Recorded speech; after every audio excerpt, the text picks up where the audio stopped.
Ayun, magandang hapon. Sa pupunta tayo doon kay Sir Albino. So titingnan natin doon yung unit niya. Tsaka manghingi din tayo ng pambintura dun sa ating paano. So yun, sana supportan nyo po yung ating video dito kami ngayon sa Kusing. Mag-testa dito ngayon. So wala tayong pang drone mga ka-hunters. Subukan lang natin mag-intro dito. So yun, stay tuned lang. Tingnan natin kung maganda yung mga AG. Tapos may i-announce din ako nagbebenta ng AG PCP na Nimrod. Tapos yung kay Sir Albino din, may maker yun. So i-announce natin yan mamaya. So stay tuned lang kayo sa video kung saan nyo makikita at saan nyo mga contact yung gumawa at kung gaano kaganda yung unit. So yun, sige, stay tuned lang. So yun nga mga ka-hunters. So nandito na kami, naantay namin si Sir para nakatulog. Hindi totoo yan.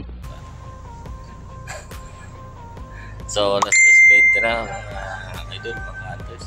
Natin bumaba. Tatawagan ko, hindi sumasagot. So papakita ko sa inyo mamaya baka ilabas yung unit niya. Tapos may hingi din tayo. Baka yung susunod nating video, kung hindi man scouting or hunting mga ka-hunters, baka pag-repaint ng ating pato. So yung decoy natin, kukulayan na natin yun. I-retouch natin mga ka-hunters. So stay tuned lang. So ayun mga ka-hunters. Happy birthday to you.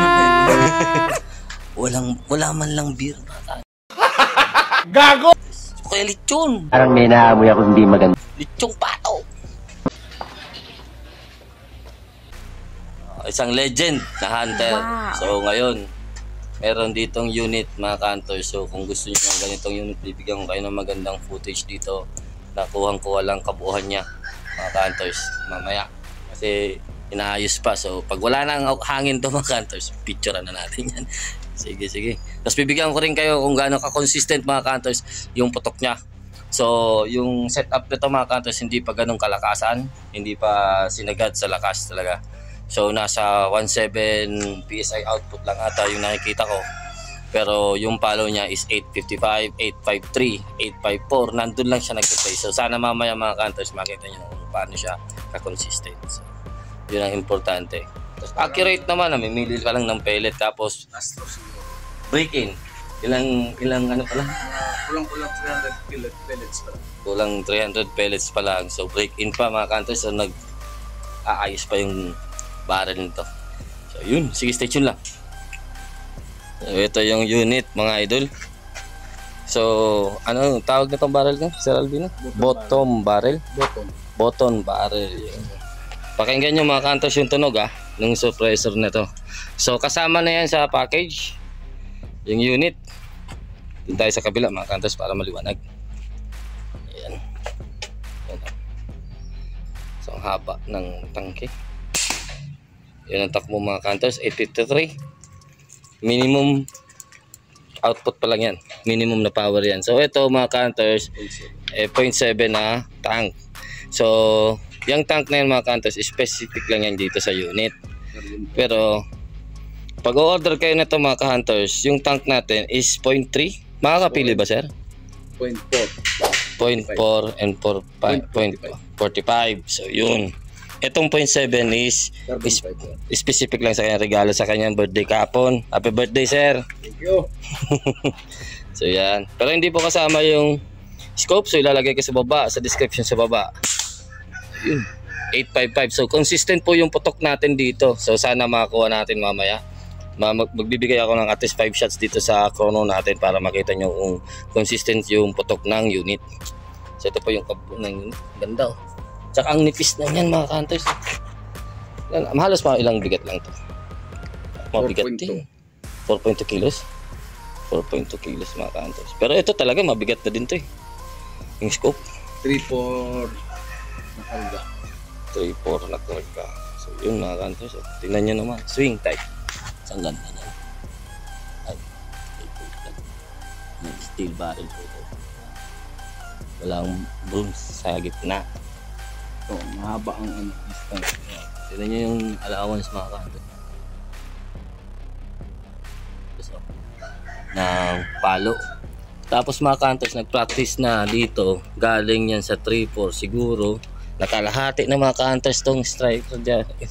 Silver strike mga ka-hunters. Nakalahati na. Yung bawas, sa 3-1 pa lang. ganyan siya katipid mga ka-hunters. So yun, comment nyo lang kung trip nyo itong unit.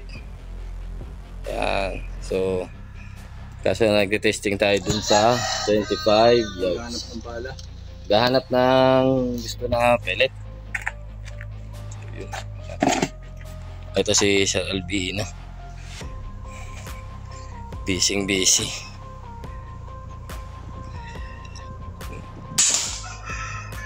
So yun, mamaya susubukan natin yan mga ka-hunters.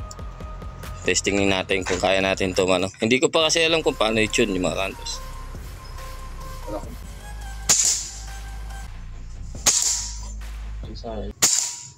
No, 85. 8, 857. Ito taas. 5. Ha? Kalat. Kalat ka. Mas magaling pa ito na Silver Street. Ang new meteor, sino ta? Sige, 25 yards. Ayun oh. Isa pa lang yan. 3 pang gagawin yan. 2 pa. Tingala kayo, hindi ma. Given yan, given. Ang gaganda ng group dyan. Oh. So, mas lalapitan natin yan mga ka-hunters sa spinner para makita nyo kung gaano kalit yan. 2. Para makita nyo mga ka-hunters. So, isa na lang. Pag tumama pa dyan, sigurado na yan. Okay. Okay lang yun, miss na yun mga ka-hunters. Yan o, distance yun o. Panuhan sa ano? Sa pro, no? Talaga. Ito ka ito mo. Firing pa siya eh. Yun o. So 1 miss. Lapitan natin mga ka-hunters ha. Tingnan nyo kung gaano kalit yung ito yung 840 unit. talaga average. 840. Okay na. So binago yung setup. Lapitan natin yung spinner mga ka-hunters para makita nyo kung gaano kaliit yung binibira ng ano, yung bagong unit na binibreak in pa lang. Tapos nagre-reklamo pa pag di tinatamahan yun mga ka-hunters. Ayan o. Oh. Ano to? 1 inch ba to? Hindi kulang sa 1 inch mga ka-hunters. Kulang ata to sa 1 inch. Kaya nang bahala maghusga. So ayan, mga tama ng pellet mga ka-hunters. Okay naman siya sa ano, sa setup. Break in na lang talaga. So yung ganun kalayo mga ka-hunters. Yun.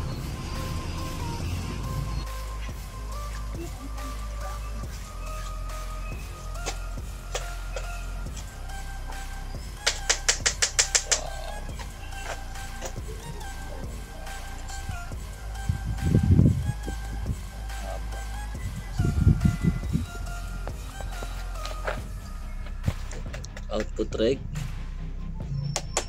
Parang nasa 1.7 lang, di ba? 1.7. Tapos yan yung marami ng putok yan mga ka-hunters. Galing sa 3.4.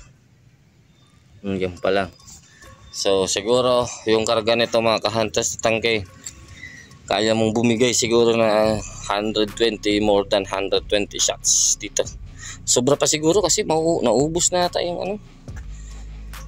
Nahati yung Silver Strike mga ka-hunters. Yung unit mga ka-hunters yan ang bigat pa. So ang haba niya. So sa may mga interesado sa unit mga ka-hunters, sa ganito klaseng unit, bagong gawa lang to from Manila. So yung maker nito is isa sa kaibigan natin. So kaso kupa pa siya dito. Hindi pa siya yung O-ring. Ewan ko sa may mga gusto na O-ring na yung sa swing o yung ito pang kupa. So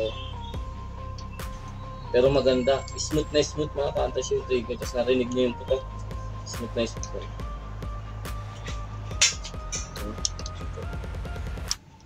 Pag nakita niyo mga ka-hunters na parang ano, hindi aligned, kasi hindi ginawa niya talagang hindi aligned para malayo daw sa kanya, sa daliri niya, kasi mahaba yung daliri nung gumagamit para medyo malayo, kaya ginanyan niya. So i-dinis-align niya talaga yan, parang binend niya ng ganun. Pero yung original niya mga ka-hunters, nandito yan, malapit. Dito yung bago niyan. Ito, tapos ito yung light niya. So yun mga ka-hunters yung setup. Wala pang tatak to mga ka-hunters. So malinis na malinis yan. Walang tatak. Walang tatak kahit anong dito sa kabila. Wala. So ito yung prototype. Against the light. Pangalawa tayo sa nakahawak at nakatesting ng isang prototype na unit. Sino ang gumawa nito? Si Sir... kalimutan ko. Sir... Ilalagay ko dito sa baba yung maker ng unit. So ayun, may gusto lang po akong idagdag at suggest at napansin ko lang po dun sa unit nating na nagamit na unit. So habang nag-edit ako, napansin ko, so minabuti ko nang ilagay dito sa ating video. So yun, wala akong nakita dyan na pwede mo ma-adjust yung valve spring nya. So sana po meron tayong nasa external na adjustable para at least pwede natin dun ma-tune up o madali natin siya ma-tune kung saan natin gustong power. Pero sa setup or from the box na power niya is pumapalo na siya na 853. So 853 siya sa gamit na Astro pellets. Tapos 840 naman siya pag gamit yung new Meteor pellets. So merong difference kasi yung pellet weight natin is yung Meteor natin is pumapalo na 19 point something grains. So yung ano naman natin is yung Astro natin is 18.2 grains. So medyo may kabigatan yung Meteor natin kaya yung palo niya is bumabagal din. Pero maganda, accurate naman siya, hindi lang stable yung platform na pinagputokan natin, sandbag lang. Ang putok niya mga counters 160 to 170 per fill. Yung putok na yun. So ang dami. So papagod ka na doon mga ka-hunters kung yun ang unit mo. So matipid, maganda yung consistent yung putok, maganda, tipid yung consumption niya sa air. So yun ang mga gusto natin tipid sa hangin, consistent yung putok, malakas. So sana magaling natin sa unit natin yan. So yun, sige, stay tuned lang. Ay, eto nga pala kay Sir Windel Alinyo, ilalagay ko dito sa baba. Meron siyang binibenta rin ng PCP na Nimrod PCP. So kinonvert ata yan na Nimrod long tank. So yan ang picture niya sa baba. Yan. So kung gusto nyo o interesado kayo, ilalagay ko po yung pangalan niya sa baba at pa-search na lang po sa kanyang Facebook page at para ma-contact mo siya. So yun. At kung hindi naman, sa comment box po at sigurado ako mapapanood yan ni Sir Windel Alinyo. Yun, shoutout po sa inyo sir, shoutout po sa mga tropa natin dyan. Yun, mga pagka-dabarkads natin dyan sa YouTubers, sa Hunter YouTubers yan. Maraming salamat po. Ingat po tayo palagi. So ayun mga idol, so doon na nagtatapos yung ating review doon sa AJ. Halos hindi ko nga ma-review lahat kasi hindi ko talaga alam lahat ng details, pero kung may mga karagdagan ako, ilalagay ko sa description box sa baba yung makakontact nyo, yung number kung sino, o kaya sa akin mga ka-hunters, pwede nyo i-contact sa akin kung gusto nyo umorder, ilalagay ko din sa description sa baba. So kung interesado po kayo sa unit at gusto nyo makita more sa unit, kaso dinayo lang natin to ngayon, tsaka wala tayong oras mga ka-hunters, dumidilim na, kaya hanggang dun lang yung ating nakuna na video. So sa susunod mga ka-hunters, siguro pagkatapos ng gun ban, lalaroin natin yan. Or kaya pag napadpad naman ako dito ng full review na natin yan. Tapos tayo na maglalaro mga ka-hunters, baka i-testing natin yan sa pato. Sumapot sa langit, ha? Sa papel. Papel lang mga ka-hunters. Yun, sige, stay tuned lang kayo. So ayun mga ka-hunters, so nandito tayo. Yan. Napasarap. So yung continuation nito, so talagang tandaan nyo mga ka-hunters kung gusto nyo bumili ng unit na katulad ng unit na yun, tingnan nyo yung description box. Okay? Thank you. Yan. Shoutout natin Airgun Vehicles, tapos yung Airgun Bulan. Yan, mga Airgun Bulan, shoutout po sa inyong lahat. Syre PCP. Yun, shoutout po sa inyo sir. Thank you. Sana po may sponsoran tayo. Ang galing mo talaga, bright ka. Thank you. Sabay request. Yun, sige. Stay tuned lang. Hanggang dito na lang mga ka-hunters. At uwi na tayo. Malayo pa yung biyahe natin. 1 hour ride pa. Take care. God bless. Peace out. So yun, remember, description sa baba.